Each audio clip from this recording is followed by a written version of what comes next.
Oh, baby. They're going to hate us for this one. Huddle up. You don't want none! You don't want none!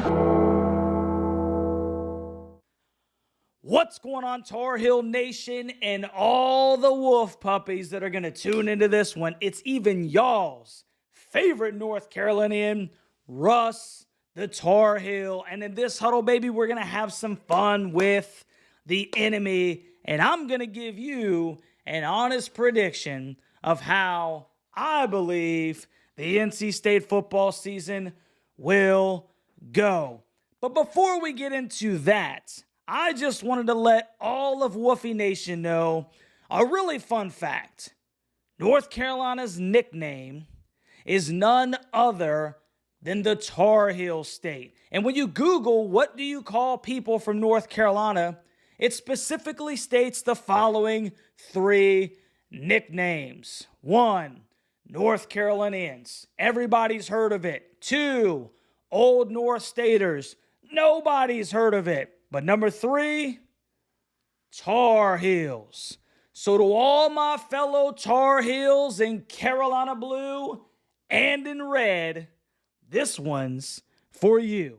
And without further ado, let's get into this thing, baby. NC State starts off the season with a great warm-up game against the Western Carolina University at Carter Finley Stadium. Grayson McCall will get to fine-tune his craft with all those Wuffie weapons around him, to include Casey Concepcion and Noah Rogers over from Ohio State.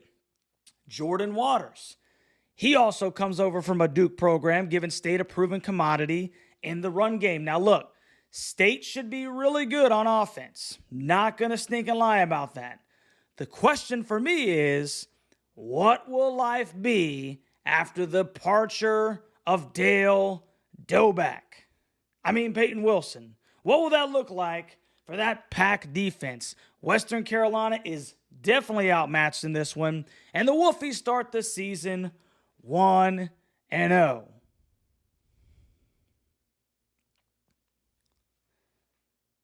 Then comes a really intriguing football game as State meets the Tennessee Volunteers in Charlotte on September 7th. This is obviously going to be a stiff test for Wuffie, as Tennessee is recruited at a top 25 level for the past 5 seasons. In comes Nico I. Couldn't pronounce his last name if I wanted to, so we're going to just call him Nico I, who was the number 2 overall player in his class. He threw for 151 yards and a touchdown against Iowa in the Citrus Bowl, along with 27 yards rushing and 3 touchdowns. That Iowa defense was stout, okay? So that's no small task, if you will. Brew McCoy, Squirrel Wider back, along with the Tulane transfer, Chris Brazel II. If that offensive line can gel quickly, this might be one of the best offenses in college football this year. That's a tough task for the backless Wolfies. Tennessee has a good amount of production coming back on the defensive line, but they'll be working in a completely new set of backers on that second level and defensive backs. This is a tough game for Wuffie. And though I think they'll be competitive, the trenches will be the difference. And I'm going to take the Vols in a really good football game. I'm not going to lie, it's going to be a really good football game, but Tennessee is too much for State out there in Charlotte. State moves to 1-1 on the season. Next, State takes on the Louisiana Tech Bulldogs for a noon kickoff at Carter Finley Stadium. Now, La Tech was 3-9 last season, and Cumbie will rely heavily on their quarterback, Jack Turner, to run his air raid offense. Both of their leading receivers are gone, so it'll be interesting to see who Turner finds as his go-to guys. That team rushed for 230 yards per game last year, and, that's a Bulldog team that only returns 5 starters on defense. They may have the worst defense in all of the Conference USA. I'm going to take Wuffie over La Tech, moving them to 2-1 on the season. Next, that's a trip to Death Valley to take on the Clemson Tigers in their ACC opener. Yikes.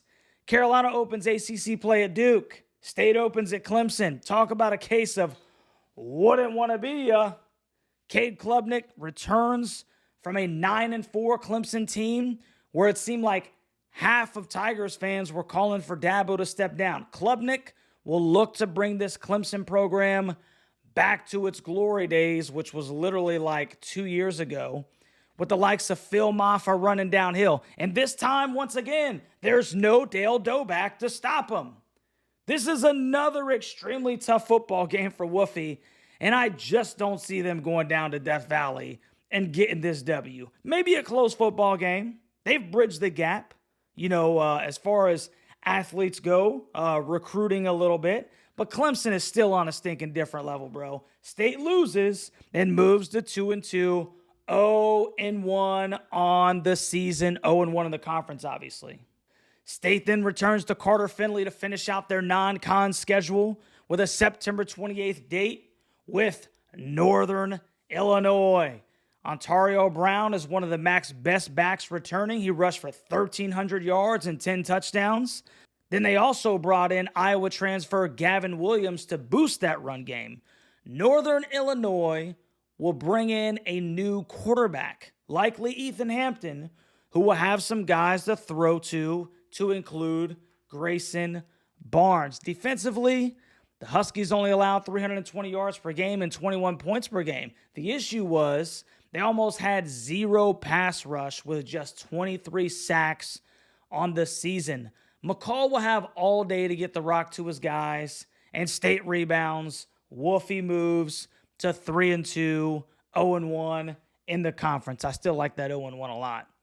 Wake Forest then comes to town, which will allow State to get back even in ACC play. Dave Clawson does a great job of doing a lot with a little. Wake Forest is like the JV of NC State, who also does more with less most seasons. Trust me, Carolina does less with more, so what would you rather be known as? State moves to 4-2, 1-1 in the conference. Then the Wolfsac hosts the Syracuse Orange on October 12th. The Orange averaged only 343 yards and 23.5 points per game in 2023, but in comes Ohio State transfer Kyle McCord, who had a fairly strong season for the Buckeyes. Completed 66% of his passes for 24 touchdowns and 6 picks. Syracuse still has preseason All-ACC Aronde Gadsden at the tight end position, so he's going to be at his disposal along with Jackson Meads and Zeed Haynes. LaQuinn Allen also returns, who rushed for over 1,000 yards and 9 touchdowns. The defense will be average at best. As Fran Brown comes in and tries to shake up this Orange roster, State stacks wins and moves to 5-2 on the season, 2-1 in conference. Following the Syracuse game, State has the unfortunate task of flying out to the West Coast to take on the California Golden Bears. I still think this is one of the dumbest things that the ACC has ever stinking done. And praise the Lord that Carolina doesn't have to go out to the West Coast. Just another tough, tall task for Wuffie. You got Tennessee and Charlotte at Clemson to open up ACC play, and now you're stinking 7 games in, and you're flying out to the West Coast to play the California Golden Bears. Nobody stinking cares. This one is actually sneaky for Wuffie, though. Fernando Mendoza took over midway through the 2023 campaign for the Bears. They averaged 41 points per game against Oregon State, USC, Washington State, and UCLA. He had 14 touchdown passes, but he also threw 10 interceptions and lost 4 stinking fumbles. Cal brought in Chandler Rogers, who passed for almost 3,500 yards and 29 touchdowns in North Texas. Preseason All-ACC back Jaden Ott is back, who rushed for 1,300 yards and 15 total touchdowns. And Cal shared the FBS lead with 28 total takeaways on defense. That's crazy. But the secondary was atrocious, and they allowed 32.8 points per game as a defense. Like I said, this is a tough ask for NC State. Trap-type game for sure. I'm going to give State the nod, though, in a really ugly football game. It's never fun to go all the way out to the West Coast, bro, especially if this is an early kickoff. Yikes. It just screams ugly to me. But I'm going to give Wuffie the nod. They go to 6-2, 3-1 in conference. State returns the favor to the West Coast, that is, by having the Stanford Cardinal traverse the United States to meet them in Raleigh. Let's save some time. Stanford was predicted to finish last in the conference, and they're coming over from the West Coast. State gets the W, probably convincingly, and they move to 7-2, 4-1 in the conference. State then hosts the Blue Devils from Duke at Carter Finley Stadium. Manny Diaz will be at the tail end of his first year in Durham, and after losing to the Heels early in the season, he's obviously going to be looking for some kind of statement win that he can hang his hat on in his first season. It's not happening here, though. State's too tough. Wuffie moves to 8-2, 5-1 on the season. So State comes in, and they're starting to feel pretty good about themselves, starting to stack a couple W's. Well, after State defends their turf against the Devils, and their last home game, they get to visit the ATL, baby, and take on the Georgia Tech Yellow Jackets. Now, ACC-wise, I personally am super high on this team, Georgia Tech, that is. If their schedule wasn't a juggernaut, I'd have them finishing in the top 5 this year, for sure. Haynes King returns with stud wide receiver Eric Singleton Jr., and if that doesn't move the needle, which it stinking should, Jamal Haynes is lightning out of the backfield. Kid runs hard, and he does have some wiggle. Have I mentioned yet that Dale Doback is no longer a linebacker for Wuffie? This is a really good Georgia Tech team, and I think these teams are pretty evenly matched, if you will. I think Tech beats Wuffie in the ATL, and he takes a little steam out of that looming matchup in Chapel Hill by knocking them down to 8-3, 5-2 in the conference. And then comes the granddaddy of them all. State, evil, against Carolina, good. If my calculations are correct and my projections, North Carolina at this point will be 10-1, 6-1 in the conference, at home against the 8-3, 5-2 Wolfsac. 3 straight years of embarrassment. 3 straight years of Dave Doran outcoaching the Hall of Fame national championship winning Mac Brown. Until last year, 5 straight years of out-recruiting State significantly. They planted their stinking flag on our 50. Doran was talking crap in the locker room, which I personally liked, and I have no problem with, by the way.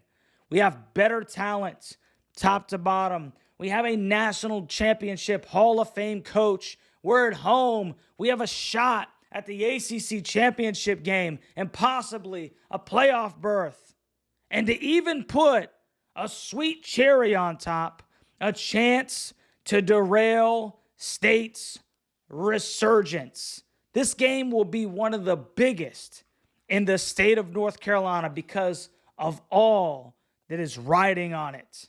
And North Carolina will answer the call, sending Wuffie 14 miles back to Raleigh, understanding that their pipe dream is over. State goes to 8-4, 5-3 on the season, and Wolfsac Nation is left with the same taste Tar Heel Nation has had for the past 3 years of asking themselves, what could have been?